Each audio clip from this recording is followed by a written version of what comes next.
जय माताजी friends, welcome back to वागीलास खाना खजाना। આજે આપણે કાચા સિંગોડાને એકદમ બજાર જેવા કડક રહે તે રીતે બાફવાની એકદમ સરળ રીત જોઈશું।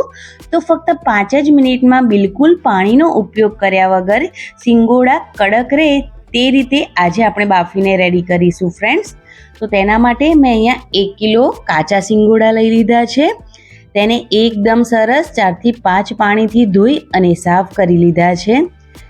અને સાફ કર્યા પછી હવે તેમાંથી આપણે આગળની પ્રોસેસ જોઈશું। તો અહીંયા મેં પાણીમાં એક જાડો રૂમાલ પલાળી લીધો છે અને તેને એકદમ વધારે નહીં નિતારીએ, થોડો નિતારી લઈશું જેથી તેમાં પાણી રહે એટલો આપણે નિતારવાનો છે। હવે જે સિંગોડા ધોઈને રેડી કર્યા છે તેને આ કપડા ઉપર મૂકી દેવાના છે, જેટલા સિંગોડા બાફવાના હોય તેટલા। જે તમે રૂમાલનો ઉપયોગ કરો તો રૂમાલ થોડો જાડો લેવાનો। હવે તેની ઉપર અડધી ચમચી જેટલું મીઠું એડ કરી દેવાનું છે, જેથી સિંગોડામાં ખૂબ સરસ એવી મીઠાશ આવી જાય। જો તમારે મીઠું એડ ના કરવું હોય તો તમે સ્કીપ પણ કરી શકો છો। હવે આ રીતે રૂમાલની પોટલી વાળી લેવાની છે અને કુકર લઈ તેની અંદર એડ કરી દેવાની છે। અને હવે પાણી એડ કર્યા વગર ઢાંકણ ઢાંકીને કુકરની 2 સીટી વગાડી લેવાની છે।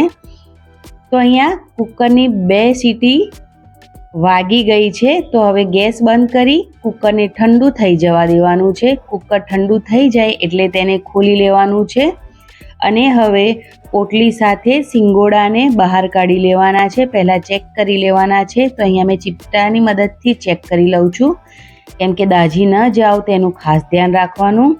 તો સિંગોડા છે એ એકદમ સરસ બફાઈ ગયા છે। તો હવે કુકરમાંથી સિંગોડાને આપણે બહાર કાઢી લઈશું રૂમાલ સાથે જ અને તેને હવે થોડા ઠંડા થવા દેવાના છે કે તેને આપણે હાથથી કટ કરીએ તો દાજી ન જવાય એટલા માટે। અહીંયા સિંગોડા છે એ એકદમ સરસ ઠંડા થઈ ગયા છે। તો હવે તેને આપણે જે છાલ છે એ નીકાળી લઈશું અને ચેક કરી લઈશું। તો જે આપણા સિંગોડા બાફીને રેડી કર્યા છે ફ્રેન્ડ્સ, એ બધા જ એકદમ કડક સિંગોડા બફાઈને રેડી થઈ ગયા છે। તમે જોઈ શકો છો કે એકદમ સરસ કડક સિંગોડા છે।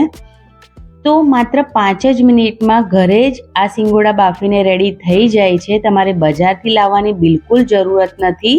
તમે આ રીતથી સિંગોડા બાફશો તો તમારા પણ સિંગોડા એકદમ સરસ કડક જ બફાશે, બિલકુલ ઢીલા નહીં પડે। તો આ રીતથી તમે જરૂરથી ટ્રાય કરજો।